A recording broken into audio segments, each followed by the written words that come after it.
Get ready for candid conversations that embrace the unfiltered truth of our lives. In this space, we celebrate the unity found in our shared human experience. Join me as we explore the depths of our stories, invoking empathy and facilitating the healing we all yearn for. This is Pages of Me podcast, where authenticity is our compass and the unfiltered truth sets us all free.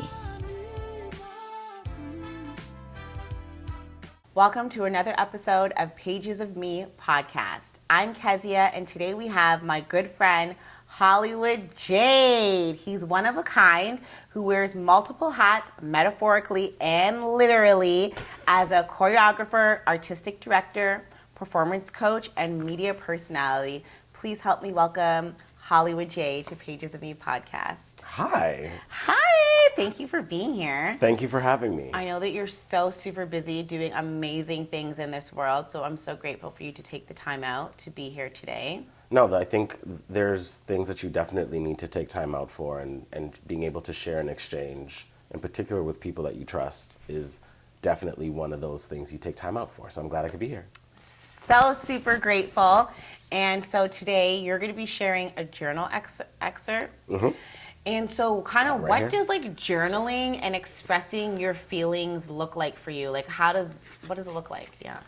Journaling is something that I am, if I'm going to be really honest, I'm not consistent in my practice with. It's something that this very journal is something that I started many, many, many years ago, and there are still many, many, many blank pages. But during the pandemic, I really leaned more heavily into figuring out how to take better care of myself, and really going inward and trying to find and get more clarity and understanding about myself during that time. And one of the key things was journaling.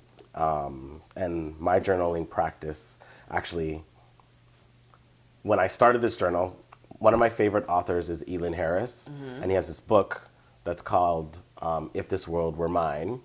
And in the book, there's a group of friends who have a book club, and they will come together and they'll journal, but they also have a collective journal, and in their collective journal, they always start the journal entries with if this world were mine.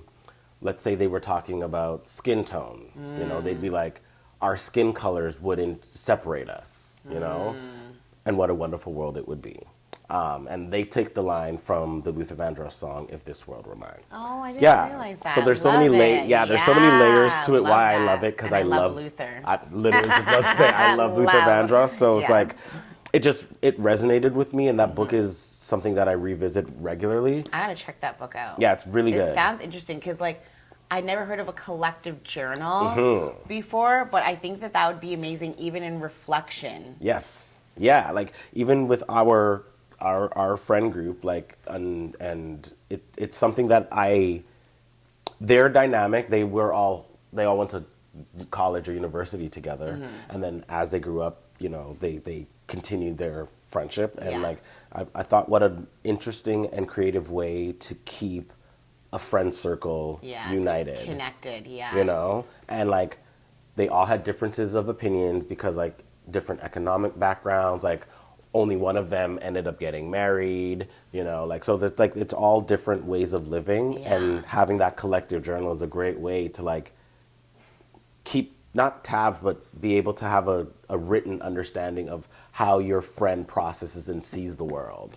Yeah, so. And for me, I think another thing that really resonates with me is that it's the purpose of why I'm doing this podcast, is to remind us that we have so much more in common than we do differences. Because I'm thinking about a collective journal. Even though the thought that you're reading that you relate to might not be something that you wrote, it doesn't mean that you're oh my gosh, I know exactly how this feels. Yeah. And you feel like you have a deeper understanding of your friend group when you get to read their thoughts and feelings. Exactly. And then you're seeing how much more you're connected and how much more why you guys are even friends. So that's why I want to read that book. And two, I love that idea because that was the main reason why I started this podcast, is like, how do we remind each other that we have more in common than differences? Especially in a world where so much of what we consume is curated based off of our individual likes, right? Like, it's not like before when Thursday nights we all sat down at 8 p.m. to watch Martin and Living Single. Oh, yeah. Like, we don't even consume things the same way anymore. No, we don't. Like, you know what I mean? PVR exactly. and streaming. You can download whatever. Download, So like, I think the concept of having something like them meeting once a month, wherever they meet, like I just love the idea of maintaining normalcy. Yeah. You know what I mean? And the community, like, it's not a large sense community, but like the friendship community coming together, and like, how do we keep like staying together and supporting each other? And like, not to give too much away what happens in the book, but like through the by the end of the book, you really start to see how, these monthly meetings and these journals that they all have individually and collectively become a lifeline for all of them. You know what I mean? So that's really why I started journaling, because I was like, I read this book so regularly. I'm like, why don't you just try this for yourself? So I start all my journal entries with, if this world were mine. And so what's your journal entry that you're going to be sharing with us about today? What's kind of like the theme than the topic? It kind of goes, the overarching theme is like, which I've been terrible at, is remaining in my practice and just like reminding myself of who I am and what I'm about and why I started doing what I do in life. Yeah. So getting your brain and your like mentality back to being. Exactly. Like to that place of being. Yeah, because there's so much distractions. Like, in particular for me, this year has been challenging from a career standpoint because the writer's strike and then the SAG after strike really took the wind out of my sails, and like I had all of these plans, and God was like, sure you do. Yeah.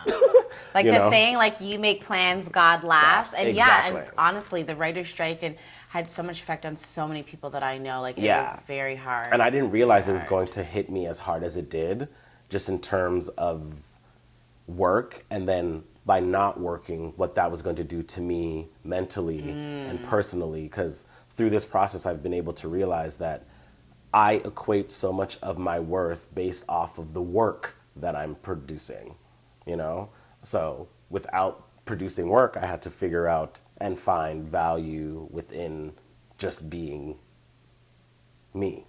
100. In 2021, I got let go from a job as a resource worker, and it hurt me so much because I didn't realize that I connected like my identity and my worth to that job title. Yep.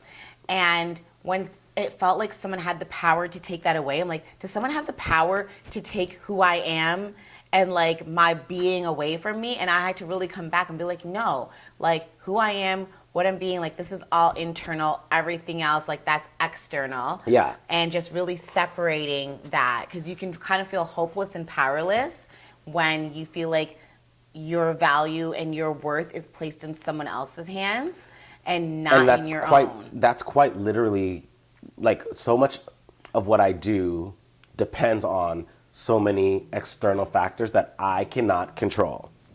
Do you know what I mean? Mm-hmm. So it was the acceptance of that fact, and then not attaching my personal value to what I do professionally. Yes. Which is hard because what I do professionally, I pour so much of myself personally into, right? Like I can't create from a place that isn't authentic and rooted in me. Yes, right. I So totally understand that. It's been an interesting couple of months of trying to, and almost being forced to, because I ain't got no money, so I can't go nowhere, child. So I can't distract myself with the external, the outside world. So it was a lot of sitting. It kind of felt like the pandemic all over again. The last couple months have felt like the pandemic without the CERB. I feel you. I actually 100% feel you. We're on the same vibration. Okay, we tend to be. I want to also say that you sharing your journal entry, I really kind of had to massage it a little bit because it's so personal. And that is one thing that I want everybody to understand. Like, journaling is not something that we just go around and we're reading our journals and our diaries like to people. At like poetry night or to people or whatever it may be. It's not like, giving spoken word. Right. It's very personal. It's very private.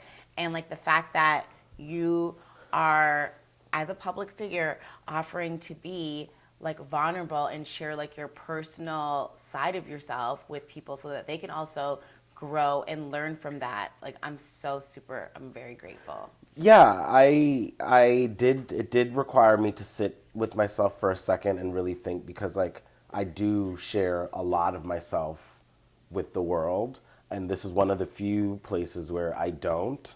But in going through and trying to choose something, I think I found an entry that is a very true reflection of not just me, but also my thought process and how I operate. Like, it goes through many different things. Let's hear what's inside this creative brain. Okay, so this is an entry from April 19th, 2021. Oh, that's my mom's birthday, April 19th. Crazy. So it starts, if this world were mine, ... It's been a minute. I got lost and... Sorry. It's been a minute and I got lost in old ways of behaving and thinking. All the practices I have fell off of, and I don't know why, because when I'm in the practice, I feel so much better. The practice being meditating, journaling regularly. Yeah. Yeah. The passing of Michelle Ross really struck a nerve. It took some time, but I'm processing it, and I realized that there is a real fear of being alone at the end of all of this, and I do not want that. I'm also not settling or allowing someone else to settle. The entries before this talk about why I'm single, and processing all of being single. Where did I leave off? Sorry. Allowing someone else to settle. Hence the work that I have been doing that clearly still needs to be done. It was a rough couple of weeks, but we started last week with a clearer mind and an intention to be better, and better has come. Season 2, resident choreographer and guest judge. This is what we spoke into the world, and here we are. You are a manifester, and you will things into reality, but you must first commit to believing them. Over a month later, and my grandpa is still here, fighting. I am sure now a part of my resilience comes from him. He won't quit on himself, and neither will I. We have moments of doubt, but your true nature is to stand up no matter how many times you have been knocked down. I will rise. I give God thanks for the clarity he keeps providing me with. This journey has just begun. I go on to finish it, and I'm like, if this world were mine, what a wonderful world it would be. And then I wasn't done, so I was like, P.S. Yeah, exactly. I was like, holy shit, Drag Race. It's like the reality of it hit me. The show has changed my life. It also has changed the perspective of my name and the standing that it has in a lot of important ways. I talk a lot about legacy and wanting to ensure that I'm leaving a positive mark on this world, and I can't help but feel that this is happening. I'm the first of my generation to do this, and I'm just getting started. If I want the movies, the musicals, and the big tours, it starts now. You're not above reaching out. You're not above submitting. You have to go back to when it started, how you got yourself to this place, why you started. Debbie Allen said, if you stay ready, you ain't never got to get ready. In fact, let me go do some push-ups right now.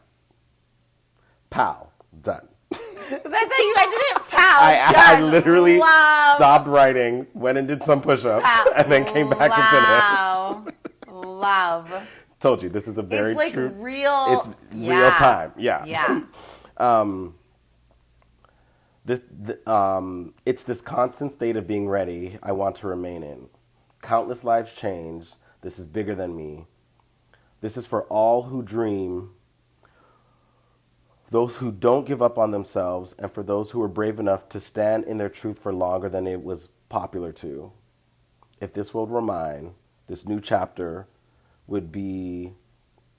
Sorry, if this world were mine, this new chapter would have been earlier on in the book. But I will remain and continue to grow and expand. What a wonderful world it will be. Amen. Love it.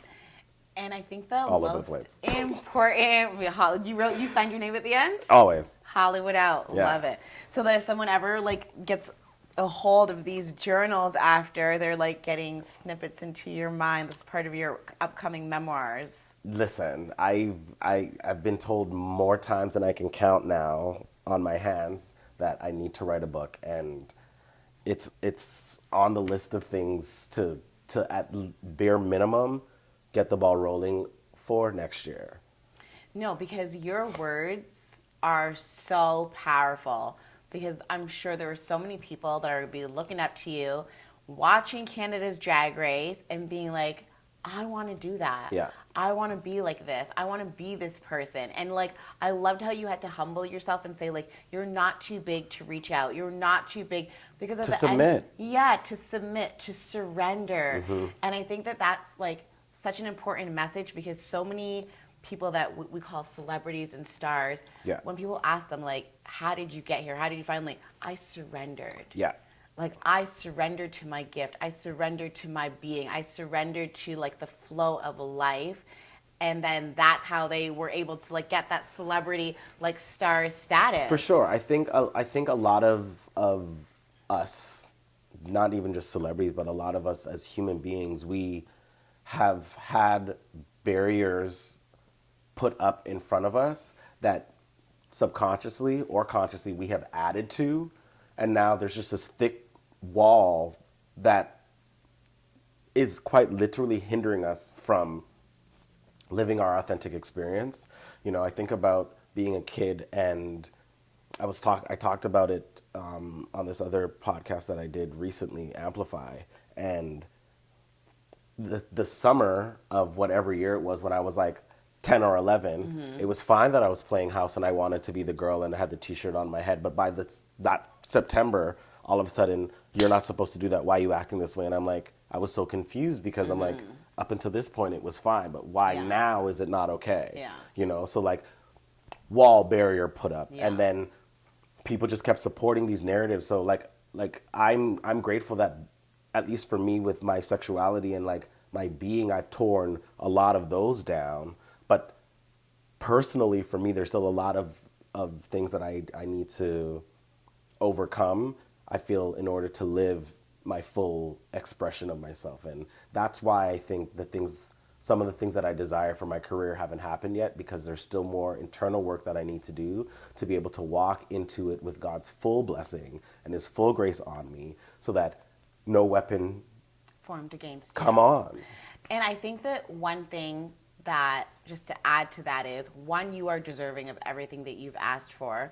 But two, Dr. Maxine said in an episode prior to this, just about setting up our thoughts mm-hmm. in a place to break down those barriers so that we can get everything that we're asking for. Because a lot of times, even Abraham Hicks says, everything that we want is in the vortex. It is. How do you get into alignment with it? And how we get into alignment with everything that we want in the vortex is through our thoughts and through our mind. And the fact that this healing work is a journey. Yeah. It's never going to be ending. It ends the day that we take our last breath. Yeah. It doesn't end, when I finally get to this status, or when I'm meditating for 10 minutes with no interruptions, or when I levitate. There's no ending. And see, and that realization is also hard for someone like me, who most of my existence is contract based, right?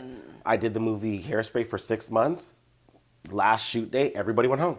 Yeah, there's an end. The set, you know what I mean? So normally it's like I work towards something, this thing happens, it ends, we move on to the next thing. Yes. The internal work and the evolving and the evolution of me as a person is ongoing, and it's not something that I realized truthfully until I was forced to sit and be still and be like, oh, so journaling for 3 months and doing yoga for 3 months is not just going to set me up for the rest 6 of years? your life, yeah. Oh, okay.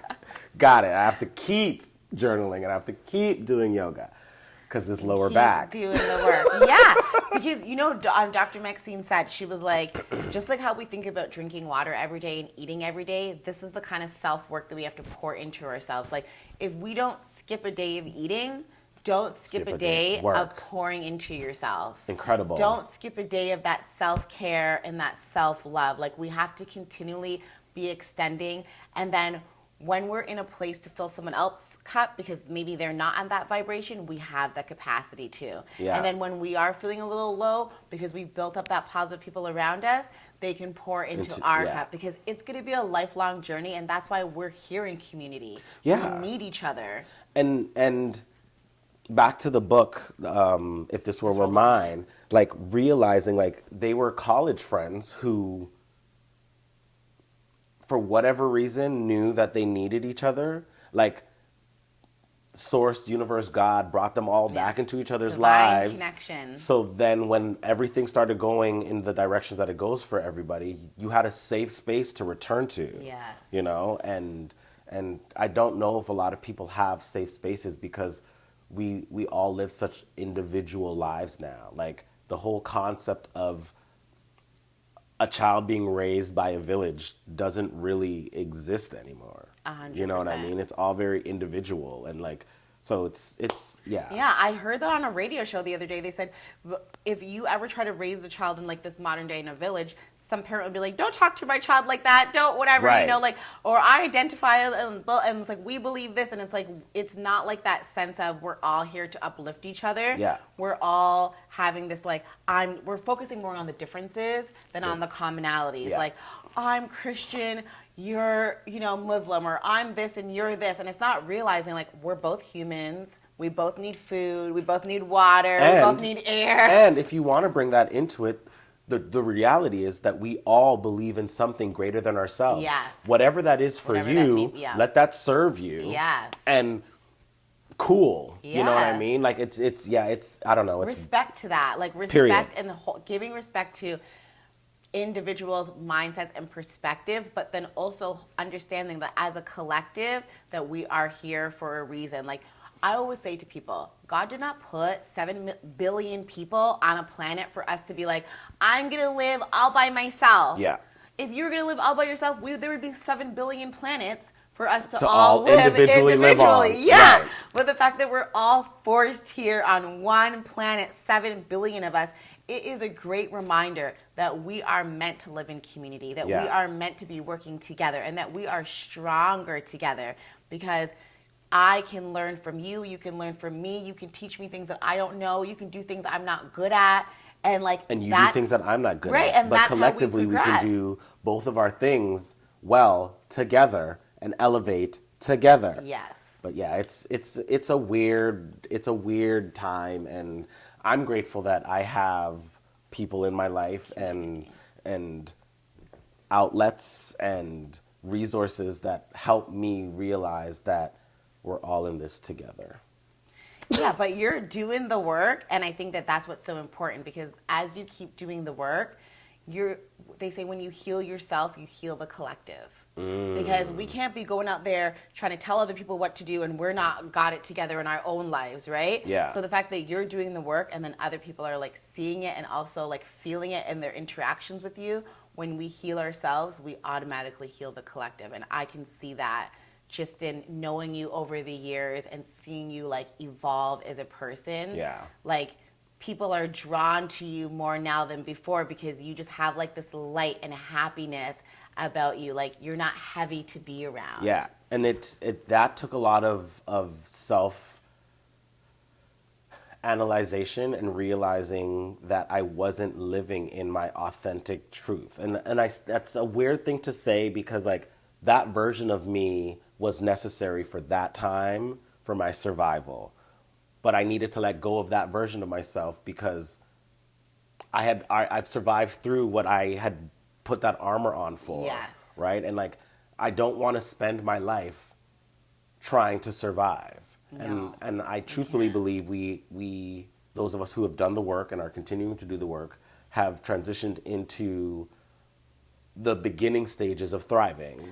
You literally read my mind, because I was like, we cannot stay in fight or flight. No. We must go to success and thriving. Period. Like, you literally read my mind. Because I think, and being a first, I say it all the time, and I'm sure people will get sick and tired of hearing it, but I am a first generation Canadian, and that's a badge that I carry and wear with pride. Same. Because I get to determine what my family's legacy and name means in this country.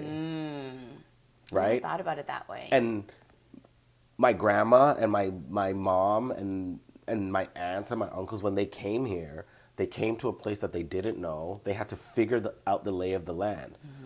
They did that part for me, so I don't have to figure out the lay of the land. Yeah. I was born into this authority that I have, so now it's up to me to take it and continue to move that forward. Wow.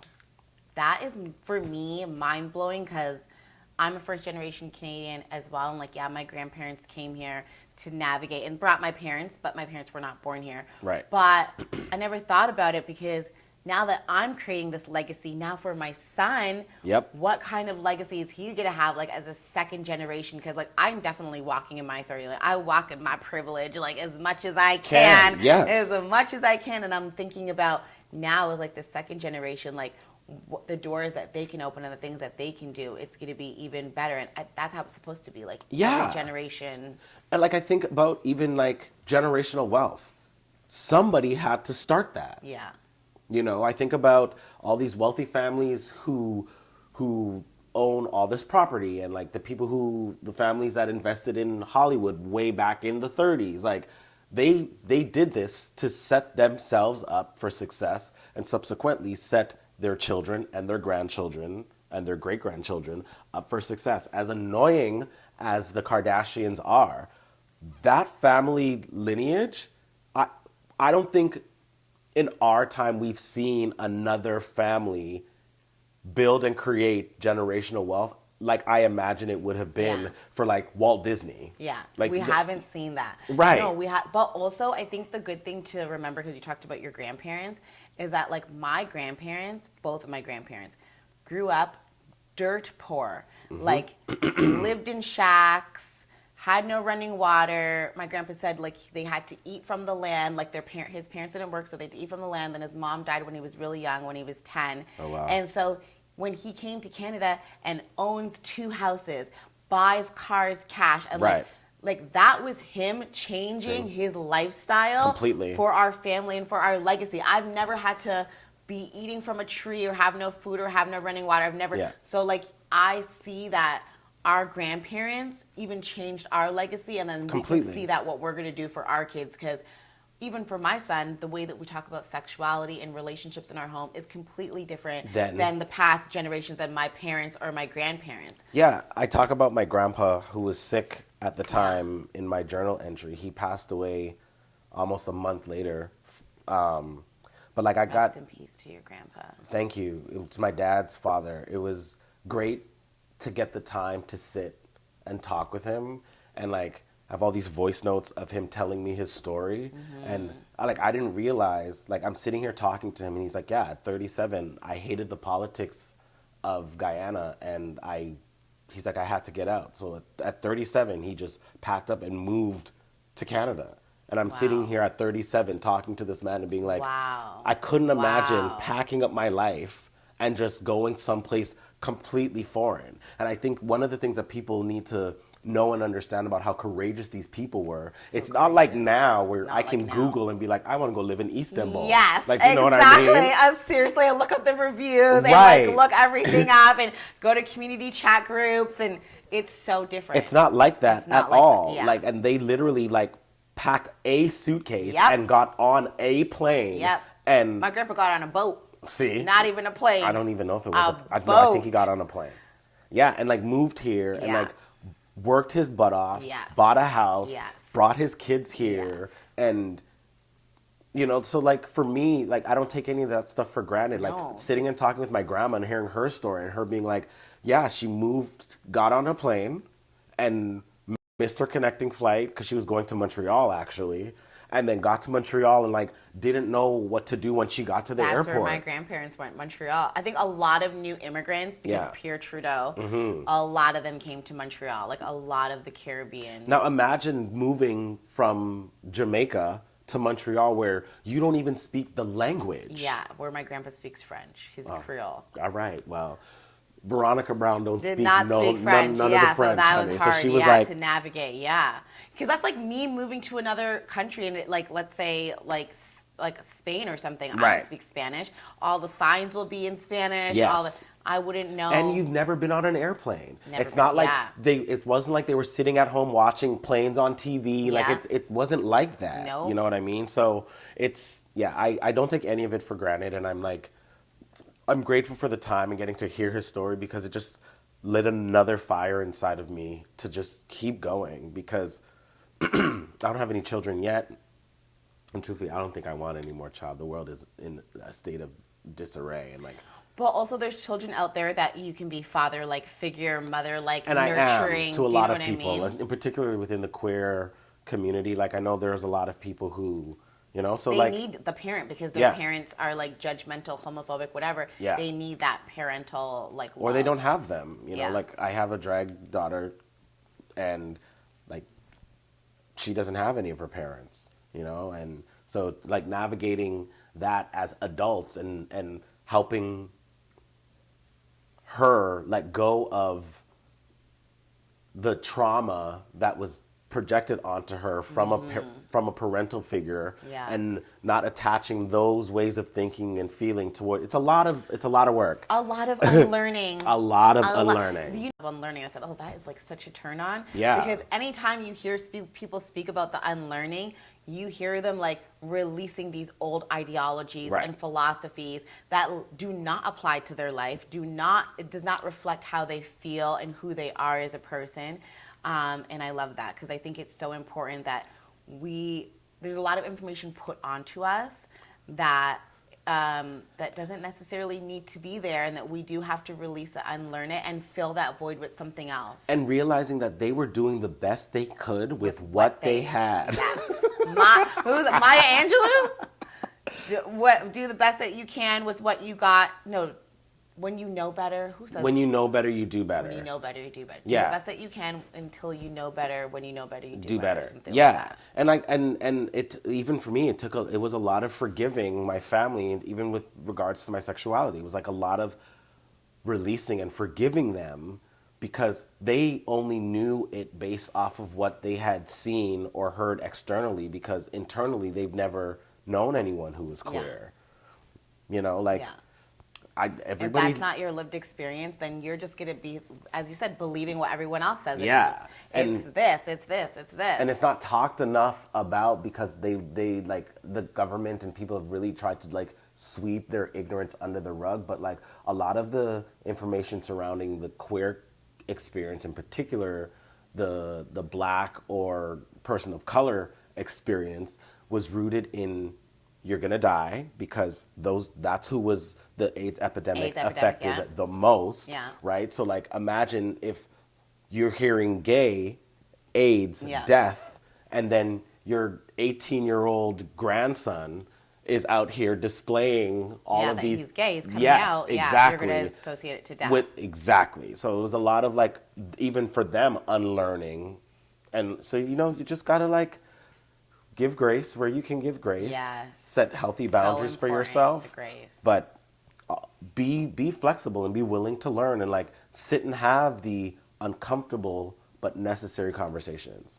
Yeah, and I think it's so important to have conversations without like judgment. Like I remember I asked O'Shea one time, like, when you get older, do you think you would want to get married to like a boy or a girl? And he said, I think a girl. And I said, why? Oh, because I want to have kids. And I'm like, oh, so you don't think you can do that with a boy? He's like, I want to have like my own kids. And I was like, okay. And just having this kind of discussion. First of all, these children. Like the thought process of these children is incredible. He's 10. Like incredible. Sorry. Yeah. And At 10, I was not thinking that right, and that so way. we're just like having these open conversations, and even like same thing about pride. Like they're talking about pride at school, and I'm like, sorry, this is what pride, like, you know, and we talked about it from our own family lived experience. And so we talked about this, and we got to have these discussions because these are not discussions that I had with my parents or had with my grandparents. If it was ever brought up, it was brought up in church, and it was demonized. Right.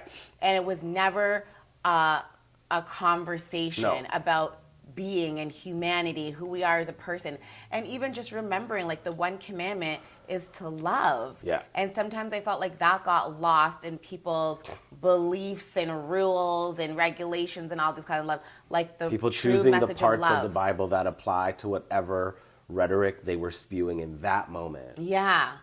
Instead of looking at it in its entirety and all of its context. Yeah. Yeah. And that's why I was like, okay, I really want you on here because it's super important that, let's say, when kids watch you on TV on Canada's Drag Race and they see this glamorous one side, right? Step 1, 2, well, do it over again. Then they get to see also what got you there. Yeah. The vulnerability, the process, the thoughts, the feelings that got you there, so that they can also, like, imagine if you had this when you were younger. It's almost like having like the cheat sheet of like how to get through and navigate life. And like, I want us just to remember that we're all navigating this thing called life together, and we can learn from each other's lived experiences to help us through our lived experiences. Yeah, I one of the things that I'm grateful for, like there's a lot of awful things happening in the world, like quite literally, like people are dying as we're probably sitting here having this conversation.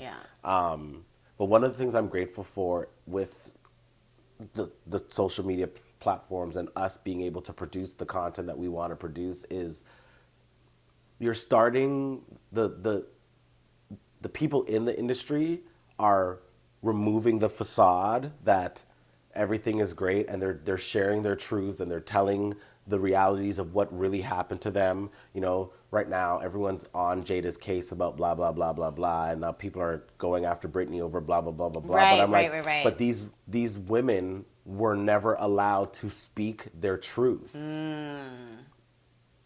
Because their stories were never told. Jada was Will Smith's wife. Yeah. Amazing actress in her own right, but like we know her as Will Smith's wife, and anything that went against the Will Smith brand was not no. Even if she wanted to, and he was fine with her doing it. His people were like, absolutely not. No, you know? You got to stay within this persona. Exactly. But that's one of the blessings about where we are now, and like that's why ultimately I was like, I would love to do this because I think it's important for us to share authentically so that people can see the product from the work. Yeah. You know? From the work. Yeah. Whereas all we were seeing before was the product. The product, yeah. So you were like, well, I guess I have to be this way and do this thing and do all of this in order to have this. But the truth is, what you really need to do is get right with this. And then all of it will, It starts in and goes outward 100,000,000%. Yeah, it's interesting to me how differently I am received since I've started really working on myself.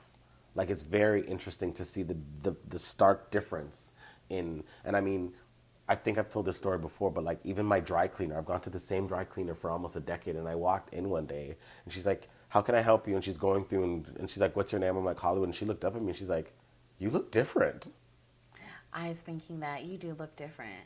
I don't know what it is, and like, and I'm by nature getting older, but like it's almost like the more work that I do, I'm shedding years off of myself, you know? So you look lighter and bright, especially in your eyes. Yeah. Your eyes are like bright. And yeah, I feel like for me too, you look different. And I've seen that with people where you're like, you've met them before, but then maybe they've gone through something and they've gone through this healing journey. And then you're like, you look different. I know I've met you before, but like, I don't know. And you like know that there's something, and that's how I feel. And it's a like, lot of letting go with you. It's a lot of letting go. Like earlier this year, my brother's murder case finally got some resolution, and realizing for myself that I feel like I haven't breathed for 15 years Wow.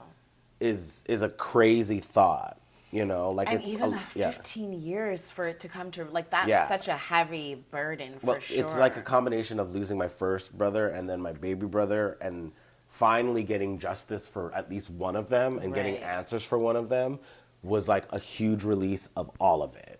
Like I really felt like I was finally able to like let go in a way and move forward, because I just felt like I was living in limbo with this cloud looming of this unsure and this unknowing, and so it's been, this year has been very transformative in a lot of personal ways that I'm very, very grateful for. That's amazing. Yeah. So I love to hear it. So we just have a couple of closing questions. Gemma. So first thing is, how do you find positivity in moments of contrast or like challenge and difficulty? Like when you are in the middle of a hard moment, how do you find positivity in that moment, or what do you do? If I'm going to be really honest, in the moment, I don't.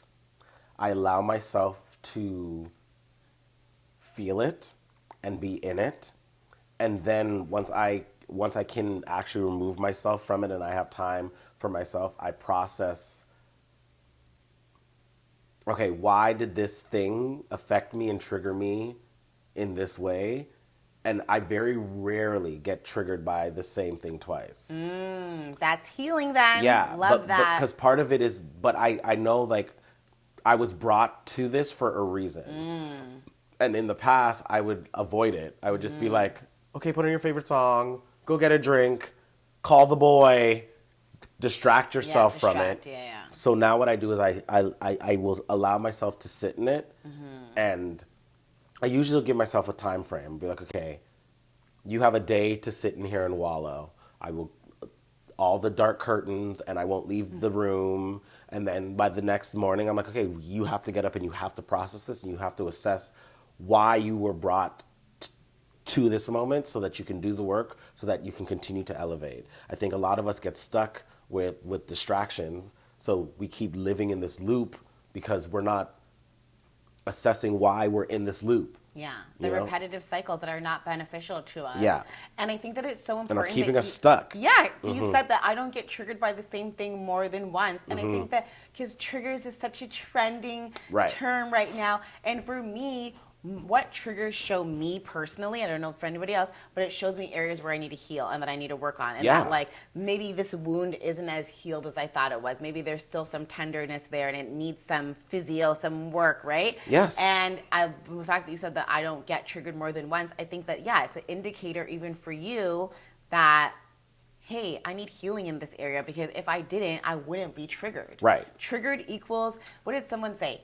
Pain equals a sign that something needs to change. Yes. Yeah, and I think for me it's really about recognizing that I'm going through all these trials. Again, I think because God is preparing me mentally, spiritually, physically, emotionally to be the best version of myself. And there's still work that I need to do, because everything, like you said, everything that I want, everything that I desire, I can have. You deserve it. I deserve it, but I have to believe that. And I think there's still work that needs to be done for me to fully believe that. You know what? You got to know it. Because Abraham Hicks says, belief is something that you think is true.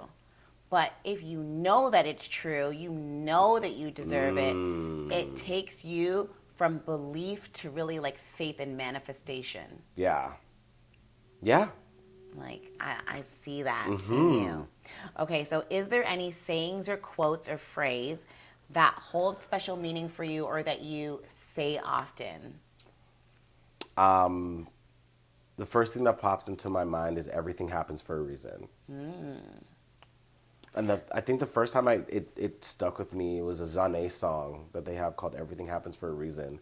And there's something about the way the song is arranged and the way that they sing it and the lyrics. It just really rang true for me. And I think that's why I allow myself to sit in things, because I'm like, okay, why is this happening?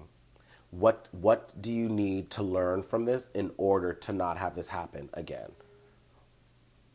So everything happens for a reason. Yeah, and that means that you're coming from the perspective of the universe is always conspiring for me. Yep. Like the universe always wants the best for me. So if this is happening, that's because it's best for me to learn from this. Yes. So that I can move forward. Yeah. I like that. Yeah. Love that. Like my sister got into a car accident about 2 months ago, and I remember talking to my mom, and my mom was like, I don't want to question God, but how much can one woman take? My mom has been through a lot, a lot. And I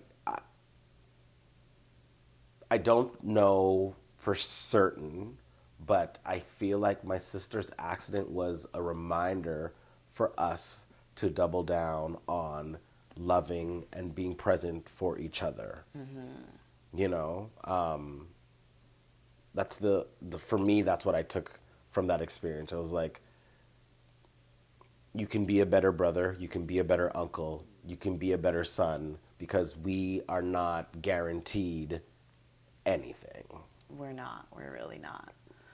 Yeah, and I think also it's a good reminder of like, what is my point of attraction? Sometimes like we're just going through life, and then when hard times come, well, we might like blame it on other things, but also I think that like subconsciously I like to take it back and be like, what's my point of attraction of how I like got into this situation? Like, what was I thinking? Like, oh, I hope I don't get into an accident, or was I thinking, oh, I hope this doesn't happen? Because once you kind of like hold that thought, that's what's going to manifest, right? Yep. Whether it's like you want it or not, if that's where your thoughts and your focus is, that's what's going to manifest. So I think for me in those times, I'm always thinking like, okay, what's my point of attraction of why this is happening? Like, let's get back to like the root, so I can change that, so that the reactions will be different.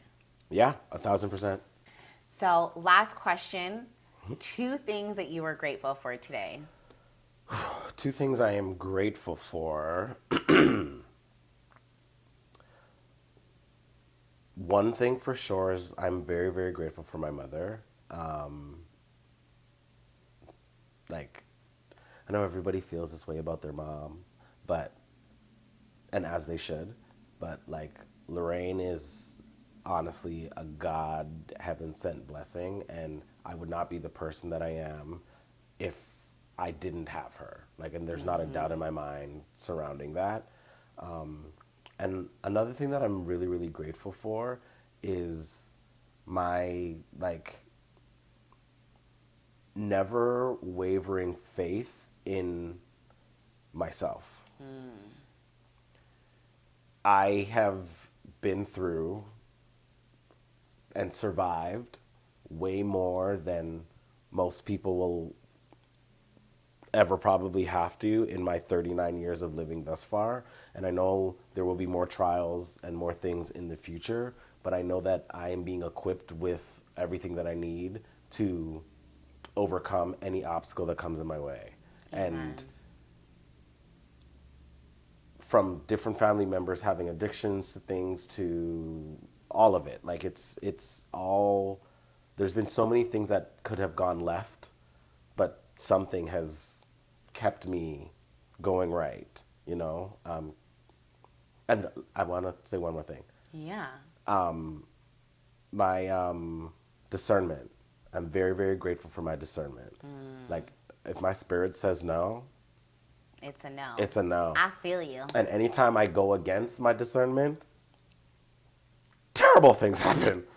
I feel you. And I learned that early. And you feel it physically in your body. What for me now, when I'm going against my discernment, like it turns into like anxiety. So if I'm having anxiety, I'm not in alignment with what I'm supposed to be doing. Period. And that's how I'm able to determine like some of the discernment. That's what has been a key, and also reduced anxiety as well, because once I started becoming discerning, I don't need to be having anxiety putting myself in these situations that make me so uncomfortable, because I already have like the discernment that like this is not a space or a place for that me. I'm supposed to be in. But Ashe. going back to your mom, because moms are amazing, and just, none of us would be here without moms. I think that so many times that this world forgets that mothers, we literally are transporting souls Literally. from another dimension into this physical form. Yeah. And I'm always so grateful for my mom. And even like we had a guest earlier, Dr. Maxine, and she was like almost like a, universal mom kind of feeling. And I think that we just always need to like recognize and big up our moms. So I'm grateful for your mom too, because without her, what's your mom's name? Lorraine. Miss Lorraine. Without Miss Lorraine. Or Auntie Betty. Auntie Betty. Hollywood Jade would not be here. So we're super grateful. Thank you for bringing this soul down to earth and nurturing this seed. We're grateful. Ashe. Thank you so much, Hollywood. No, thank you. This was great. Love you Thank you so for the opportunity much. to share. Thank you. Love you.